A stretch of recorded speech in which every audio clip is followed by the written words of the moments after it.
Well, welcome to our online service, and thanks for dropping by. We really do appreciate you tuning in. I wonder what your week's been like, because for us it's been a pretty tough week. We started the week probably like everyone else with a bit of wind out of our sails, feeling pretty flat because of what's going on in our state.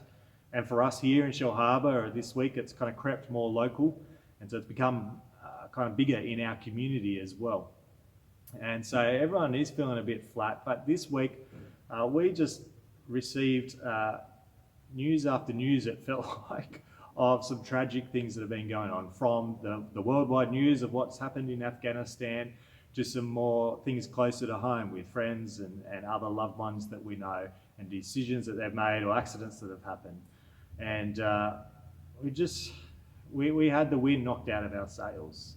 And it's hard to know how to respond in these kind of circumstances. You know, you feel so helpless, like there's nothing you can do. You feel kind of like confused. What is the appropriate action to take?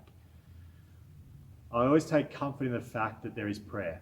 As much as some people might call it naive and powerless to just talk to thin air or what they believe, but I actually believe there is great power in our prayer, and there's great comfort in coming to God. And I found great comfort this week in Psalm 4. So I just want to start the service by reading that before we join in some worship. It may be after I read this psalm, you might like to pause and just bring your things to God in prayer as well, because I know there's plenty going on for plenty of people. So take the time to pause and pray to your Father about it. But let me read these words from Psalm 4. Answer me when I call you, O God who declares me innocent. Free me from my troubles. Have mercy on me and hear my prayer. You can be sure of this. The Lord set apart the godly for himself. The Lord will answer when I call him. Don't sin by letting anger control you. Think about it overnight and remain silent. Offer sacrifices in the right spirit and trust the Lord. Many people will say, who will show us better times? Will let your face smile on us, Lord. You have given me greater joy than those who have abundant harvests of grain and new wine.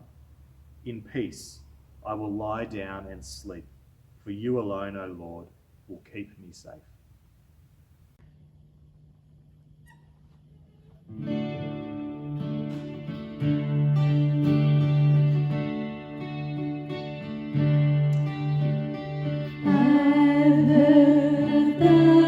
Stories of what they think you're like, but I've heard the tender whispers of love in the dead of night, and you tell me that you're pleased and that I'm never alone.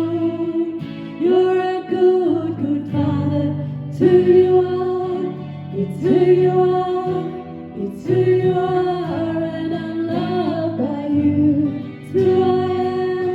It's who I am, it's who I am, you're a good, good Father. It's who you are, it's who you are, it's who you are, and I'm loved by you. It's who I am, it's who I am, it's who I am. And I've seen many searching for answers far and wide, but I've known we're all searching for answers. Only you provide, 'cause you know just what we need before we say a word. You're a good, good Father. It's who you are, it's who you are, it's who you are, and I'm loved by you. It's who I am, it's who I am, it's who I am. You're a good, good Father. It's who you are, it's who you are, it's who you are, and I'm loved by you. It's who I am, it's who I am, it's who I am. You are perfect in all of your ways. You are perfect in all of your ways. You are perfect in all of your ways.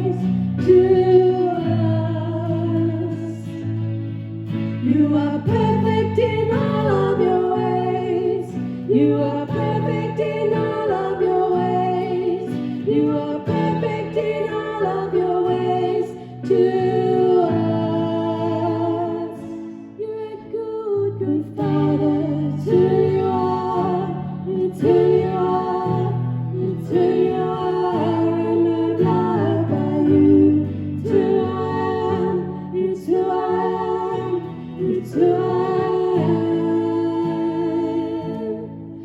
Oh, this love so undeniable, I can hardly speak. Peace so unexplainable, I can hardly think as you call me. Deep and still as you call me. Deep and still as you call me. Deep and still into love, love, love. You're a good, good Father. It's who you are. It's who you are. It's who you are. And I'm loved by you. It's who I am. It's who I am. It's who I am. You're a good, good Father. It's who you are. It's who you are. It's who you are. And I'm loved by you. It's who I am. It's who I am. It's who I am. You're a good, good Father. It's who you are. It's who you are. It's who you are. And I'm loved by you. It's who I am. It's who I am. It's who I am.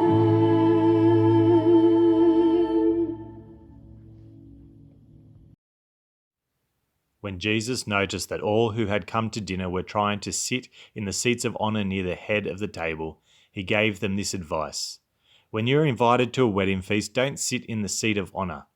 What if someone who is more distinguished than you has also been invited? The host will come and say, "Give this person your seat." Then you'll be embarrassed, and you'll have to take whatever seat is left at the foot of the table. Instead, take the lowest place at the foot of the table.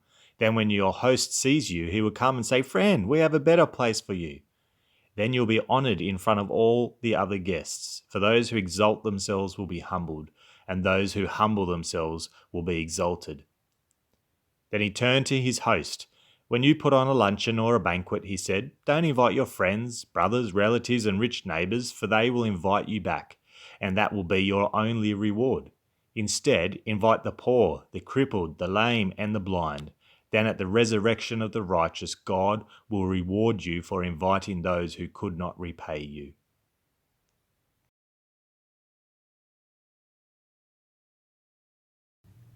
So I have a riddle for you. You need to figure out what the thing is that I'm describing using the following clues. So this thing is a most effective tool for evangelism. This thing is a powerful weapon in spiritual warfare and is guaranteed to be a catalyst for worship.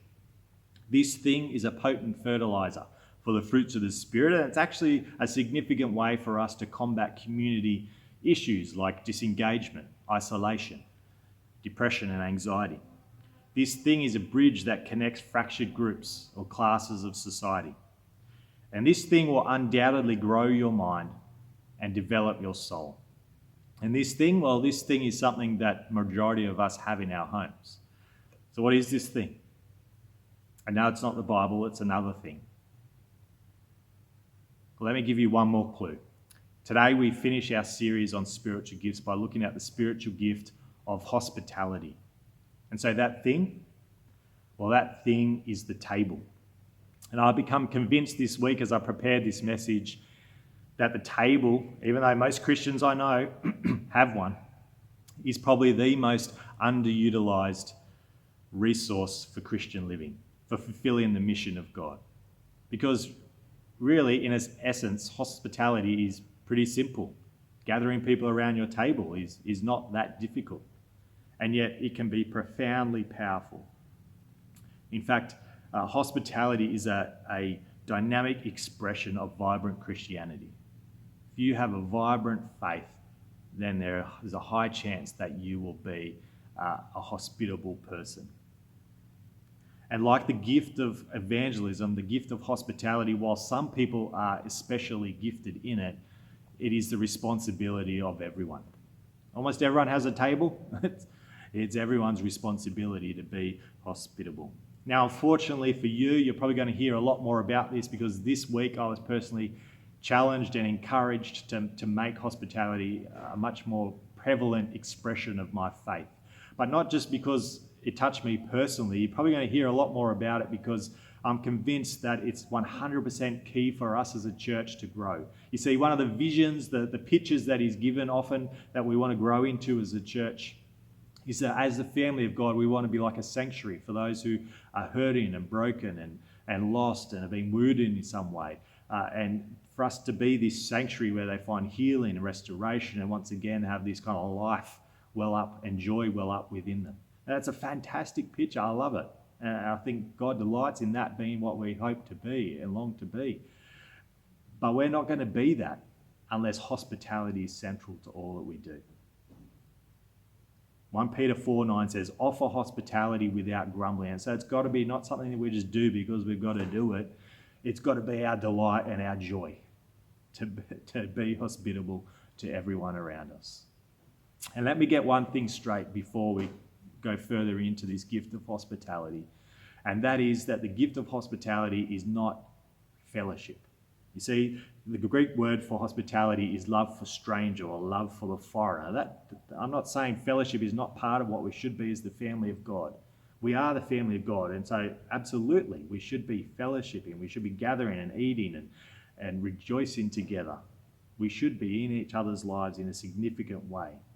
But more, when it comes to hospitality, the question is how we as a family loving foreigners, loving those not of us. You see, I think one of the reasons that I was challenged so much this week is that I was urged to return to my roots. You see, my house that I grew up in, Knox Street, for all of my life until I was married, that home was an open home. We often had guests for dinner. We often had people over. People were allowed to just turn up and come in and be part of what was happening.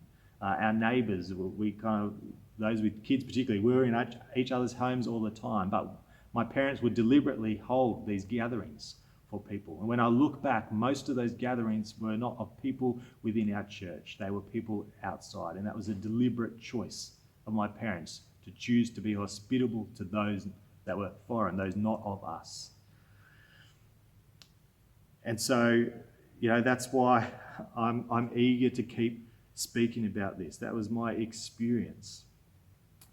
Because the gospel, when we think about the gospel, the thing that makes us who we are, this good news, the good news is that we were once foreigners, we were once strangers. And yet because of Jesus, he welcomed us and then he invited us and then he welcomed us in. And we become part of the family of God. We are sons and daughters of God because of him, because of his hospitality.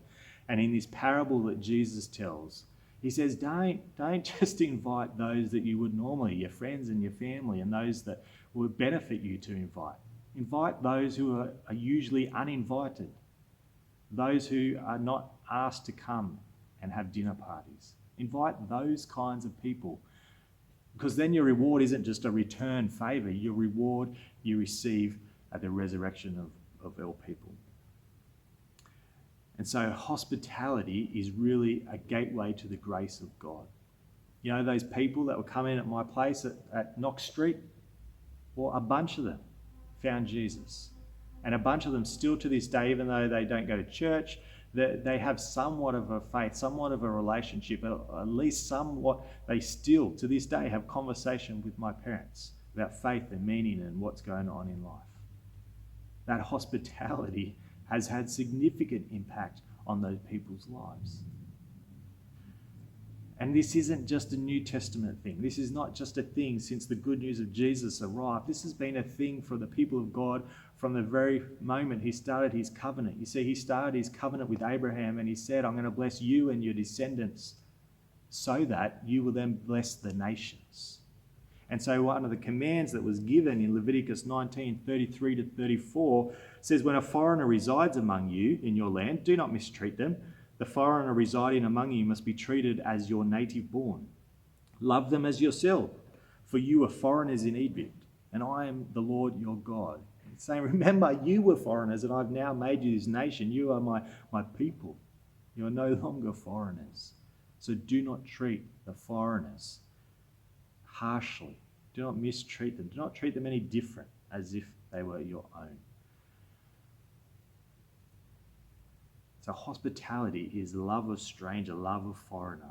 And so let me bust a few other misconceptions or myths.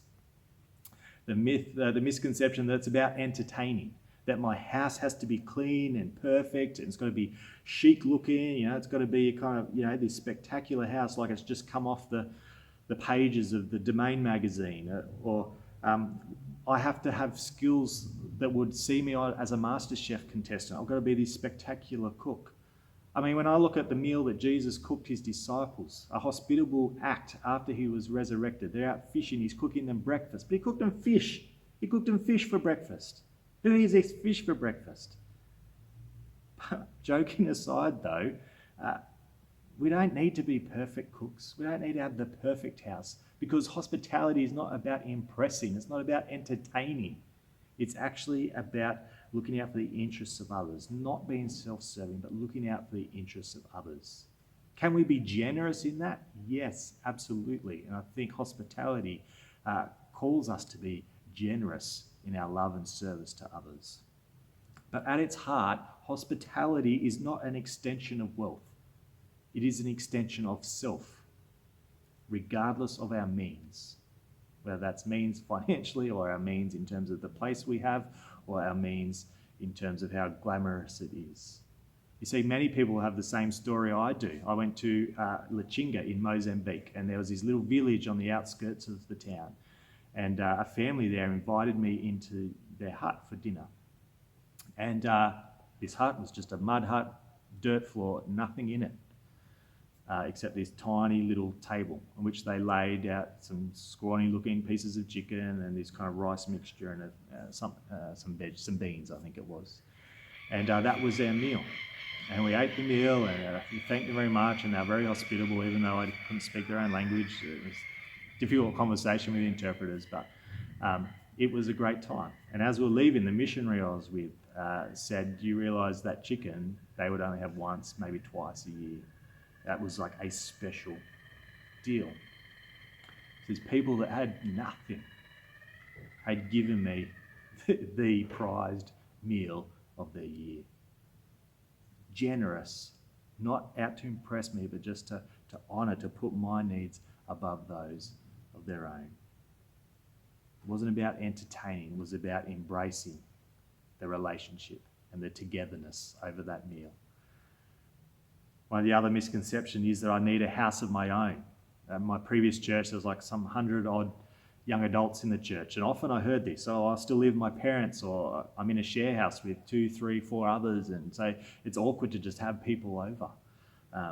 Or I'm in this tiny unit, we don't really have the space to, be hospitable. I get that.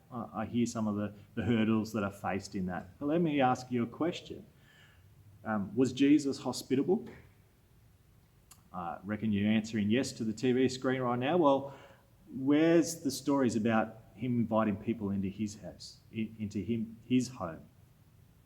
There aren't any, because Jesus did hospitality on the go. In fact, one of his strategies seemed to be inviting himself to people's place, like Zacchaeus.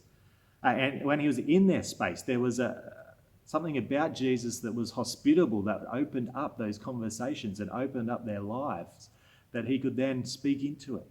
And we see, like Zacchaeus, their lives change. When he was interrupted by the little children, when he had his meal with important people, interrupted by the woman anointing his feet, he didn't brush them aside. He was hospitable and said, let the little children come to me. He was hospitable to the woman and said to the people around, do you not see what she's doing, when they wanted her to leave? And to lepers and those other outcasts of society where other people avoided them, Jesus was hospitable. He welcomed them. He touched them. He engaged with them as people and showed love and concern for them. So you don't necessarily need a house of your own. You see, radical hospitality is more than making our sacred spaces ready for others. It is a kind of hospitality that we exhibit by showing up in someone else's space with a posture of openness.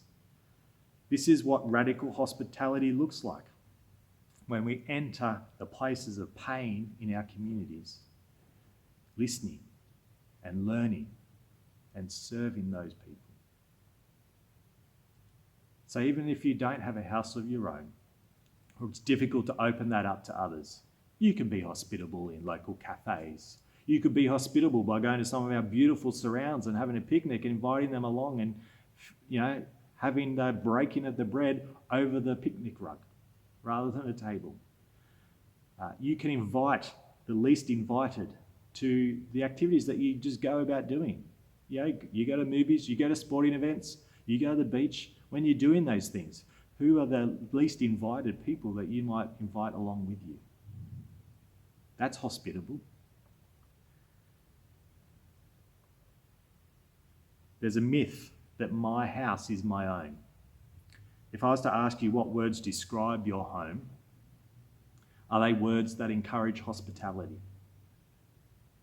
See, God challenged me with this week. The words that I came up with were sanctuary, place of privacy, my family space, that kind of area that I can just let it all hang out, metaphorically, of course. And when I look at those words, I don't know if they actually encourage hospitality.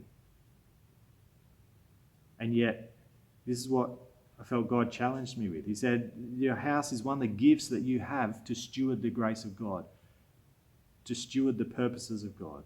If I am Lord of your life, if everything I've given over to him as Lord of my life, then my house is not my own. How am I using it for his glory? How am I using it for his purposes? Now, some of those words, like sanctuary or family space, they don't necessarily need to change. That can still be my reality for my home, or God's home, as I've just said.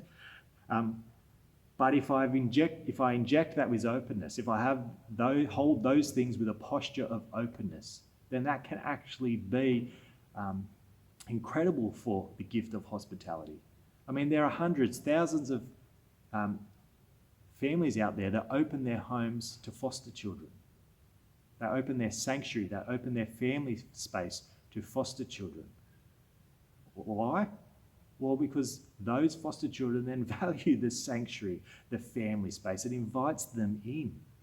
So my home can still be those things, but if I've got a posture of openness, you watch what a profoundly significant impact it can have on my neighbourhood as I invite those least invited into my home and use it for God's glory. And it should be fun. I think there's this misconception that hospitality is always fun. And I think because hospitality, the term, gets wrapped up with, restaurants and dinner parties with friends and going, away on holidays to motels and good times with mates in pubs or whatever. Like that, we've got that kind of picture wrapped up with the term hospitality. And hospitality can be fun, but it's easy for us to assume that it will always have that vibe, which is just not true. So one of the kind of harder expressions of hospitality I could remember was that there was a young guy that when I was a youth pastor at my first church, the local mental health unit rang and they said, we've got this young African guy, he doesn't have any family around and he's keen to go to church and he really just needs some connection. So I used to go pick him up and take him to church each Sunday, and then Christmas rolled around and his family weren't coming down for Christmas, and the mental health unit did do a little Christmas party, but I took him and he became part of our family Christmas that year.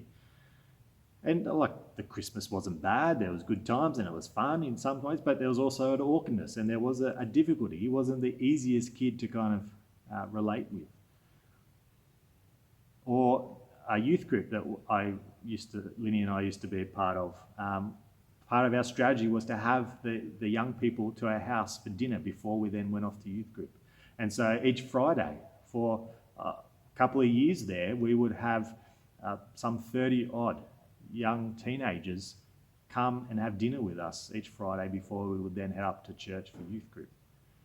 Now that was fun, that was good, but it was hard as well. It hit the budget. We had to come up with what to feed them each Friday. It took a lot of time. Our house bore the scars of 30 energetic teenagers week after week. There was difficulties to it. Was it fun? Sometimes, yes, but it wasn't always that way. It won't always be fun, but it will always be rich and it will always be rewarded. Jesus says that in the parable that was read out before. Your reward won't be immediate, but you will be rewarded. And Hebrews 13:2 says, don't forget to show hospitality to strangers, because some who have done this have entertained angels without realizing it. I mean, what a great reward that would be as well. Now, I know you're probably going, okay, it's great, happy to, but we're in restrictions at the moment. No, we can't do anything. It's kind of cruel to do this message and encourage us to be hospitable, and then Gladys says no to just about any way that we are usually typically hospitable. And I get it. But here's one of my really simple definitions of hospitality, is that it's intentional kindness that fosters relationship. Intentional kindness, particularly to strangers, for those kind of more outside my immediate circles, that fosters relationship. And so even when there aren't restrictions, you have to choose to be hospitable. It doesn't just happen. So the key in that definition is the intentionality, to be intentional, to choose to be kind in a way that would foster a relationship with someone you don't really know, someone you don't have a close relationship with. So what can you do in this time that fits that bill? Well, this last week, many of you from the church, hopefully most of you, received a hug in a mug from us. Many of you appreciated that. You thought that was a kind and thoughtful gesture. Well, maybe you could pass that on and do it in your street. Maybe you could gather some mugs and do the hot chocolate thing and do your own hugs in a mug through your street. Do you think that small intentional act of kindness would foster relationships with your neighbours? I reckon it probably would. And it's very simple to do. If you didn't want to do that, but maybe you want to bless them with a meal, give them Uber Eats voucher to say, here you go, have a meal on us. We know life's tough, just want to make one less thing for you to do today. Here you go, bless you. Have an Uber Eats meal. I don't know, what else? You guys are a creative bunch. What are some other ways that you could show intentional kindness that would foster relationship? Maybe jump online at 10:30 on our Zoom and share some of your ideas. But let me finish with the words from Romans 12, 9 to 13. It says, don't just pretend to love others, really love them. Hate what is wrong, hold tightly to what is good. Love each other with genuine affection and take delight in honouring each other. Never be lazy, but work hard and serve the Lord enthusiastically. Rejoice in our confident hope. Be patient in trouble and keep on praying. When God's people are in need, be ready to help them. Always, it says, always be eager to practice hospitality. So, be eager to practice your hospitality this week. And what ways can you make your home a gateway for people to experience the grace of God?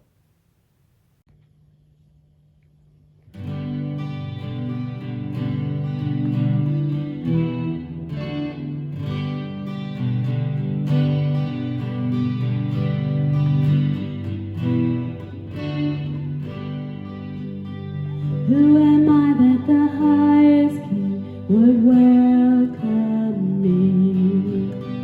I was lost, but he bought me in. Oh, his love for me. Oh, his love for me.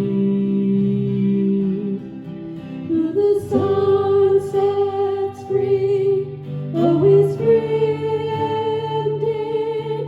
I'm a child of God, yes I am. Free at last he has ransomed me, his grace runs deep. While I was a slave to sin, Jesus died for me. Yes, he died for me. Who the sun sets free, oh, he's free indeed. I'm a child of God, yes I am. In my Father's house there's a place for me. I'm a child of God, yes I am. I am chosen, not forsaken. I am who you say I am. You are for me, not against me. I am who you say I am. I am chosen, not forsaken. I am who you say I am. You are for me, not against me. I am who you say I am.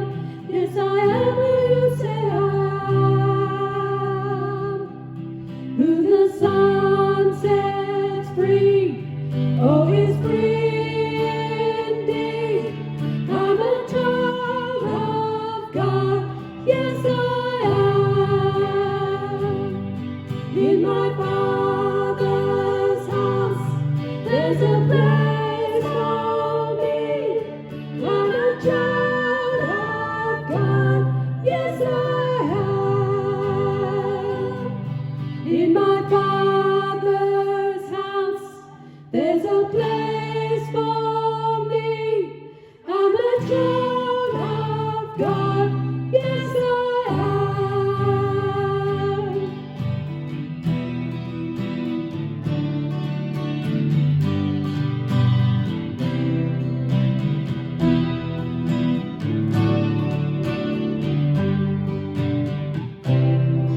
I am chosen, not forsaken.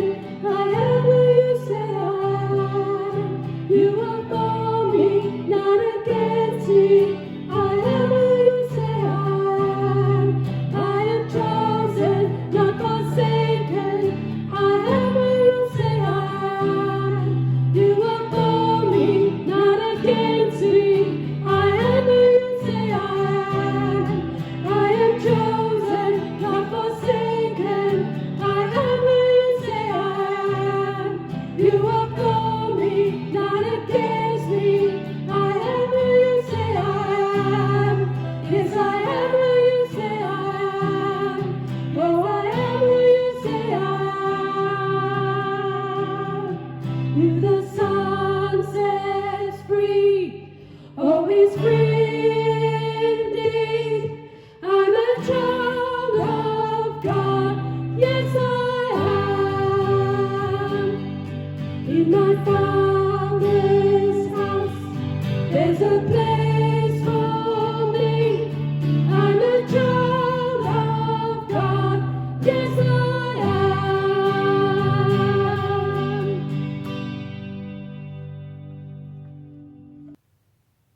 Well, we've been in lockdown so long now that our online services and the other opportunities we have to engage online are becoming somewhat of a now rhythm of our life. And I don't want to go through all the other ways you can engage online again, but I just want to encourage you to participate in those if you are able. It does enrich your experience of church online. And I know everyone's itching to get back and missing church as we normally do it, but I just encourage you to jump online and participate in some of those other activities that we've got happening. And no doubt you've also been enjoying the last couple of weeks, some of our worship team getting back in to lead us and facilitate some worship time in our services. So thank you to the team for that. But as you well know, worship doesn't stop when the service finishes. Our very lives, our whole lives are supposed to be living sacrifices, to be worship all the time to our Father as we seek to obey his commands and to live out this rich, abundant life that we now have in Christ. And so I just want to finish with a prayer that prays into this idea of us being God's hospitality to the world, of being gateways of his grace. So would you join me in this closing prayer? So, hospitable God, give us eyes to see the deepest needs of people. Give us hearts full of love for our neighbours, as well as for the strangers we meet. Help us understand what it means to love others as we love ourselves. Teach us to care in a way that strengthens those who are sick. Fill us with generosity so we feed the hungry, clothe the naked, and give drink to the thirsty. Let us be a healing balm to those who are weak and lonely and weary, while offering our kindness to them. May we remember to listen, to smile, to offer a helping hand each time the opportunity presents itself. Give us hearts of courage that we will be brave enough to risk loving our enemy. Inspire us to go out of our way to include those in the margins. Help us to be welcoming and inclusive to all who come to our door. Let us be God's hospitality in the world. Amen.